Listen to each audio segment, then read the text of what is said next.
2020 ಇಡೀ ವರ್ಷವನ್ನ ನುಂಗ್ ಹಾಕಿದ್ದಂತ ಮಹಾಮಾರಿ ಕರೋನಾ ಈಗ ಮತ್ತೆ ರಾಜ್ಯದಲ್ಲಿ ಸೈಲೆಂಟ್ ಆಗಿ ಹೆಚ್ಚಾಗ್ತಾ ಇದೆ.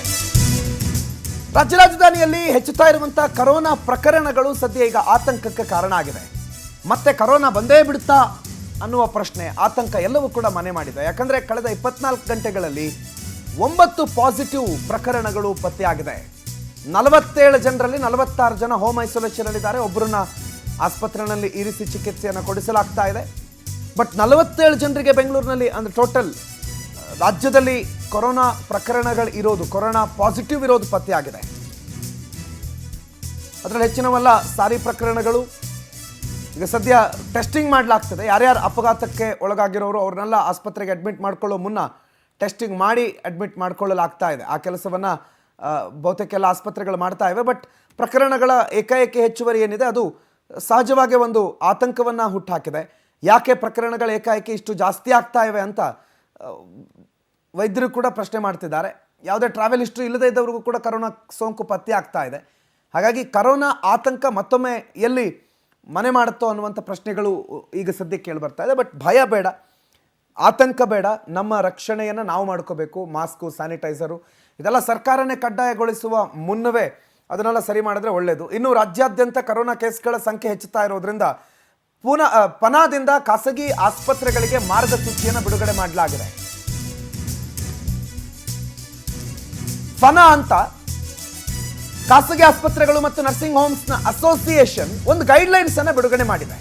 ಅದು ಖಾಸಗಿ ಆಸ್ಪತ್ರೆಗಳಿಗೆ ಮಾತ್ರ. ಗೌರ್ಮೆಂಟ್ ಹಾಸ್ಪಿಟಲ್ಗಳಿಗೆ ಗೌರ್ಮೆಂಟ್ ಗೈಡ್ಲೈನ್ಸ್ ಇರುತ್ತೆ. ಖಾಸಗಿ ಆಸ್ಪತ್ರೆಗಳ ಗೈಡ್ಲೈನ್, ಒಂದು ವೇಳೆ ರೋಗ ಲಕ್ಷಣಗಳಿದ್ರೆ ಕೋವಿಡ್ ಪರೀಕ್ಷೆಯನ್ನು ಮಾಡಿಸಿ, ಅಟ್ ಎನಿ ಕಾಸ್ಟ್, ಸುಮ್ಮನೆ ರಿಸ್ಕ್ ಬೇಡ. ಮತ್ತು ಯಾರ್ಯಾರು ಕೊರೋನಾ ಸೋಂಕಿತರು ಅಂತ ಗೊತ್ತಾದರೆ ಅವರನ್ನು ತತ್ಕ್ಷಣ ಐಸೋಲೇಷನ್ ಮಾಡೋ ಕೆಲಸವನ್ನು ಮಾಡಬೇಕು. ಯಾರಲ್ಲಾದರೂ ಸೋಂಕಿನ ಗುಣಲಕ್ಷಣಗಳು ಕಂಡು ಬಂತು ಅಂತಂದರೆ ಅವ್ರನ್ನ ಐಸೋಲೇಷನ್ನಲ್ಲಿ ಇರಿಸಿ ಅವ್ರನ್ನ ಟೆಸ್ಟ್ ಮಾಡಿಸಿ ಅಂತ ಹೇಳಿ ಫನಾ ಈಗ ಸೂಚನೆಯನ್ನು ಹೊರಡಿಸಿದೆ. ರೋಗ ಲಕ್ಷಣಗಳಿದ್ರೆ ಟೆಸ್ಟ್ ಮಾಡಲೇಬೇಕು. ಯಾಕಂದ್ರೆ ಅದು ಮತ್ತೊಬ್ಬರಿಗೆ ಹರಡುವ ಸಾಧ್ಯತೆಯನ್ನು ಕಡಿಮೆ ಮಾಡ್ಬೋದು. ಅಟ್ಲೀಸ್ಟ್ ಐಸೋಲೇಷನಲ್ಲಿ ಇರಿಸಿದಾಗ ಇನ್ಯಾರಿಗೋ ಕಾಯಿಲೆ ಹರಡುವ ಸಾಧ್ಯತೆಗಳಿದ್ರೆ ಅದನ್ನು ದೂರ ಮಾಡುವುದಕ್ಕೆ ಅದು ಸಹಕಾರಿಯಾಗುತ್ತೆ. ಗಮನಿಸ್ತಾ ಇದ್ರಿ, ಅವರ ಗೈಡ್ಲೈನ್ಸ್ನ ಒಂದು ಪ್ರತಿಯನ್ನು ನಿಮ್ಮ ಮುಂದೆ ಇಟ್ಟಿದ್ದೀವಿ.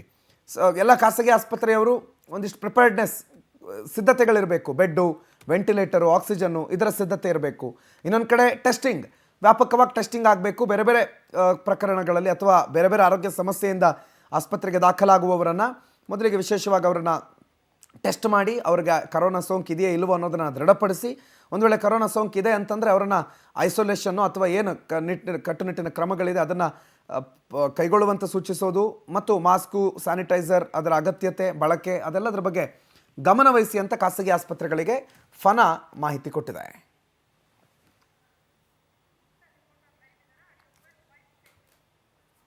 ಸುಷ್ಮಿತಾ ಮಾಹಿತಿ ಕೊಡ್ತಾರೆ, ನೇರ ಸಂಪರ್ಕದಲ್ಲಿ ಜಾಯ್ನ್ ಆಗಿದ್ದಾರೆ. ಸುಷ್ಮಿತಾ, ಕರೋನಾ ಪ್ರಕರಣಗಳು ಕೂಡ ಏಕಾಏಕಿ ಜಾಸ್ತಿ ಆಗ್ತಾ ಇದೆ. ಒಂದು ಕಡೆ ಮಳೆ, ಒಂದು ಕಡೆ ಬೆಚ್ಚಗಿನ ವಾತಾವರಣ ಮತ್ತು ಸಾಮಾನ್ಯವಾಗಿ ಕೋಲ್ಡು ಫೀವರು ಅಂತ ಅಂದ್ಕೊಂಡ್ರೆ ಅದನ್ನು ಕರೋನಾ ಅಂತಿದ್ದಾರೆ. ಏನು ಕರೋನಾದ ಕತೆ, ಏನೇನು ಮುಂಜಾಗ್ರತಾ ಕ್ರಮಗಳನ್ನು ತೆಗೆದುಕೊಳ್ತಿದ್ದಾರೆ, ಈಗಲೇ ನಾವು ತಲೆ ಕೆಡಿಸ್ಕೊಳ್ಳುವ ಅಗತ್ಯತೆ ಏನಾದರೂ ಕಾಣ್ತಾ ಇದೆ ಸುಷ್ಮಿತಾ? ಎಸ್ ಪ್ರಣುತ್, ರಾಜ್ಯದಲ್ಲಿ ಕೊರೋನಾ ಪ್ರಕರಣಗಳು ಮತ್ತೆ ಏರಿಕೆಯತ್ತ ಹೋಗ್ತಾ ಇದೆ. ಆದರೆ ಯಾವುದೇ ರೀತಿ ಆತಂಕ ಪಡುವಂತಹ ಅಗತ್ಯ ಇಲ್ಲ. ಯಾಕಂತ ಹೇಳಿದ್ರೆ ಈ ಒಂದು ವೆದರ್ ಏನಿದೆ, ಮಳೆಗಾಲ ಆಗಿರ್ಬೋದು, ಚಳಿಗಾಲ ಆಗಿರ್ಬೋದು, ಈ ಒಂದು ಸಮಯದಲ್ಲಿ ಒಂದಲ್ಲ ಒಂದು ವೈರಲ್ ಫೀವರ್ ಎಲ್ಲರನ್ನು ಕೂಡ ಕಾಣಿಸ್ಕೊಳ್ಳುತ್ತೆ. ಹೀಗಾಗಿ ಕೊರೋನಾವೂ ಕೂಡ ಅದರಲ್ಲಿ ಒಂದು. ಆದರೆ ಯಾವುದೇ ರೀತಿ ಭಯ ಪಡುವಂತಹ ಆತಂಕ ಇಲ್ಲ. ಮತ್ತೆ ಈಗ ಆಲ್ರೆಡಿ ಎಲ್ಲರೂ ಕೂಡ ಮೆಜಾರಿಟಿ ವ್ಯಾಕ್ಸಿನ್ ಅನ್ನ ತಗೊಂಡ್ಕೊಂಡಿದ್ದಾರೆ. ಆದರೆ ಕೆಲವೊಂದಿಷ್ಟು ಜನರಲ್ಲಿ ವ್ಯಾಕ್ಸಿನ್ ತಗೊಂಡಿದ್ರು ಕೂಡ ಈ ಒಂದು ಕೋವಿಡ್ ಅಟ್ಯಾಕ್ ಆಗುವಂತಹ ಚಾನ್ಸಸ್ ಇದೆ. ಹೀಗಾಗಿ ಯಾವುದೇ ರೀತಿ 2020ರಲ್ಲಿ ಏನು 2020ರಿಂದ 2022ರವರೆಗೂ ಕೂಡ ಸುಮಾರು 2.5 ವರ್ಷ ಎಲ್ಲರೂ ಕೂಡ ಈ ಒಂದು ಕೋವಿಡ್ನಿಂದ ನಲುಗಿ ಹೋಗಿದ್ರು. ಈಗಲೂ ಕೂಡ ಕೋವಿಡ್ ಹೆಸರು ಕೇಳಿದ್ರೆ ಎಷ್ಟೋ ಜನಕ್ಕೆ ಭಯ ಶುರು ಆಗುತ್ತೆ. ಹೀಗಾಗಿ ಮುಂದಿನ ದಿನಗಳಲ್ಲಿ ಯಾವುದೇ ರೀತಿ ಪರಿಸ್ಥಿತಿ ಹದಮೀರಬಾರದು ಅಂತ ಹೇಳಿ ಈಗ ಆಲ್ರೆಡಿ ಆರೋಗ್ಯ ಇಲಾಖೆ ಆಗಿರ್ಬೋದು, ವೈದ್ಯಕೀಯ ಶಿಕ್ಷಣ ಇಲಾಖೆ ಆಗಿರ್ಬೋದು, ಎಲ್ಲರೂ ಕೂಡ ಮುಂಜಾಗ್ರತಾ ಕ್ರಮಗಳನ್ನ ಕೈಗೊಳ್ತಾ ಇದ್ದಾರೆ. ಆಸ್ಪತ್ರೆಗಳಲ್ಲಿ ಬೇಕಾದಂತಹ ಟೆಸ್ಟಿಗೆ ಬೇಕಾದಂತಹ ಮತ್ತೆ ಔಷಧಿಗಳು ಎಲ್ಲದನ್ನೂ ಕೂಡ ಸ್ಟಾಕ್ ಇಟ್ಕೊಳ್ತಾ ಇದ್ದಾರೆ. ಹೀಗಾಗಿ ಜನರು ಕೂಡ ಆತಂಕ ಪಡುವಂತಹ ಅಗತ್ಯ ಇಲ್ಲ ಅಂತ ಹೇಳಿ ಸಚಿವರು ಕೂಡ ತಿಳಿಸಿರುವಂತದ್ದು. ಇದ್ರ ಜೊತೆಗೆ ಯಾರಾದ್ರೂ ಒಂದು ಜ್ವರ ಬಂದ ತಕ್ಷಣ ಹೆಚ್ಚಾಗಿ ಹೋಗುವಂತಹದ್ದು ಖಾಸಗಿ ಆಸ್ಪತ್ರೆಗಳಿಗೆ. ಹೀಗಾಗಿ ಖಾಸಗಿ ಆಸ್ಪತ್ರೆಗಳಲ್ಲೂ ಕೂಡ ಕೆಲವೊಂದಿಷ್ಟು ಮುಂಜಾಗ್ರತಾ ಕ್ರಮಗಳನ್ನ ಕೈಗೊಳ್ಳಲಾಗಿದೆ. ಹಾಗೆ ಆಸ್ಪತ್ರೆಯಲ್ಲಿರುವಂತಹ ವೈದ್ಯರಿಗೆ ಸಿಬ್ಬಂದಿಗೂ ಕೂಡ ಕೆಲವೊಂದಿಷ್ಟು ಏನು ಮುಂಜಾಗ್ರತಾ ಕ್ರಮಗಳನ್ನ ಕೈಗೊಳ್ಳಿ ಅಂತ ಹೇಳಿ ಸೂಚನೆಯನ್ನ ಕೊಡಲಾಗಿದೆ. ಅಂದ್ರೆ ಆಸ್ಪತ್ರೆಗೆ ಬರುವಂತಹ ವೈದ್ಯರ ಏನು ರೋಗಿಗಳಿರ್ತಾರೆ ಅವರನ್ನ ಸರಿಯಾಗಿ ಟೆಸ್ಟ್ ಅನ್ನ ಮಾಡಬೇಕು. ಹಾಗೆ ಯಾರಾದ್ರೂ ಇವಾಗ ಮಾಮೂಲಿಯಾಗಿ ILI ಹಾಗೆ ಸಾರಿ ಕೇಸಸ್ ಇದ್ದವರಿಗೆ ಈ ಒಂದು ಕೋವಿಡ್ ಬೇಗ ಅಟ್ಯಾಕ್ ಆಗುತ್ತೆ. ಹೀಗಾಗಿ ಯಾರಾದ್ರೂ ಸಾರಿ ಕೇಸಸ್ ಅಥವಾ ILI ಕೇಸಸ್ ಬಂದ್ರೆ ಅವರನ್ನ ಇಮಿಡಿಯೇಟ್ ಆಗಿ ಟೆಸ್ಟಿಗೆ ಕಳಿಸಿ ಅವರ ಸ್ಯಾಂಪಲ್ಸ್ ಏನಿದೆ ಅದನ್ನ ಲ್ಯಾಬಿಗೆ ಕಳಿಸಿ ಅಂತ ಹೇಳಿ ಫನಾದವರು ಖಾಸಗಿ ಆಸ್ಪತ್ರೆಯವರಿಗೆ ತಿಳಿಸಿರುವಂತದ್ದು. ಇದ್ರ ಜೊತೆಗೆ ಬರುವಂತಹ ರೋಗಿಗೆ ಹಾಗೆ ಆಸ್ಪತ್ರೆಯಲ್ಲಿ ಕೆಲಸ ಮಾಡುವಂತಹ ಪ್ರತಿಯೊಬ್ಬ ಸಿಬ್ಬಂದಿಯೂ ಕೂಡ ಮಾಸ್ಕ್ ಅನ್ನ ಧರಿಸಬೇಕು.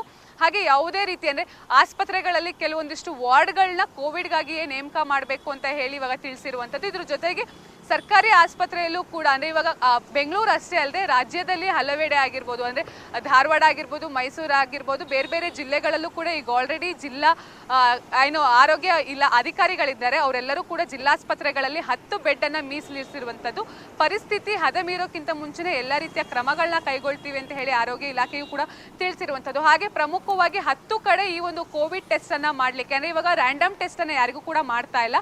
ಕೇವಲ ಯಾರಿಗೆಲ್ಲ ಜ್ವರ, ನೆಗಡಿ, ಕೆಮ್ಮು, ಶೀತ ಅಂದ್ರೆ ಸಿಂಪ್ಟಮ್ಸ್ ಯಾರಿಗೆಲ್ಲ ಇರುತ್ತೆ, ಹಾಗೆ ಸಾರಿ ಕೇಸಸ್ ಇಂದ ಯಾರೆಲ್ಲ ಬಳಲ್ತಿದ್ದಾರೆ ಅವರಿಗೆ ಮಾತ್ರ ಇವಾಗ ಈ ಒಂದು ಏನು ಕೋವಿಡ್ ಟೆಸ್ಟ್ ಅನ್ನ ಮಾಡ್ತಾ ಇರುವಂತದ್ದು. ಇನ್ನು 2-3 ದಿನದಲ್ಲಿ ಶಾಲೆ ಕಾಲೇಜುಗಳು ಕೂಡ ಶುರು ಆಗುತ್ತೆ. ಹೀಗಾಗಿ ಶಾಲೆಗಳಿಗೂ ಕೂಡ ಮಾಸ್ಕ್ ಅನ್ನ ಧರಿಸಿ ಬರಬೇಕು ಅಂತ ಹೇಳಿ ಇವಾಗ ಪೋಷಕರಿಗೂ ಕೂಡ ಒಂದು ಸೂಚನೆಯನ್ನ ಕೊಟ್ಟಿರೋದು. ಮಕ್ಕಳನ್ನ ಕಳಿಸ್ಬೇಕಾದ್ರೆ ಮಾಸ್ಕ್ ಅನ್ನ ಹಾಕಿ ಕಳಿಸಿ ಅಂತ ಹೇಳಿ.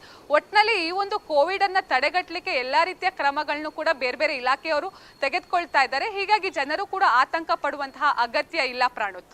Right, okay, thank you Sushmita ಮಾಹಿತಿಗೆ.